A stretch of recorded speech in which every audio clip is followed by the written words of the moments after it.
আল্লাহ তাআলা এই কথাটা খুব গুরুত্ব দিয়া কোরআনে বুঝাইছে, বান্দা এই রং রসের এই সৌন্দর্যময় পৃথিবী তোমার কাছে যত লোভনীয়ই মনে হোক, আকর্ষণীয় মনে হোক, তবে এটা নিশ্চিত যে তুমিও থাকবা না, দুনিয়াও থাকবে না।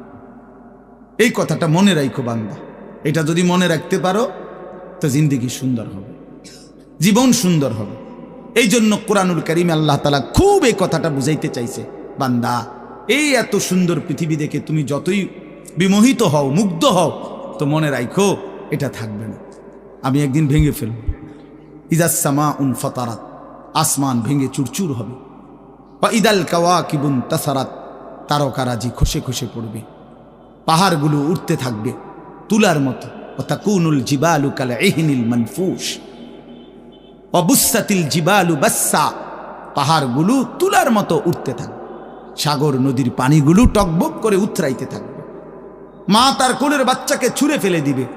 গর্ভবতী নারীর বাচ্চা নিজে নিজে বের হয়ে যাবে। সব মানুষ পাগলের মতো মাতালের মতো হয়ে যাবে। ইসরাফিল ফুঁ দিবে। জমিনের মধ্যে ভূমিকম্প শুরু হবে, বিকট শব্দে আওয়াজ হবে।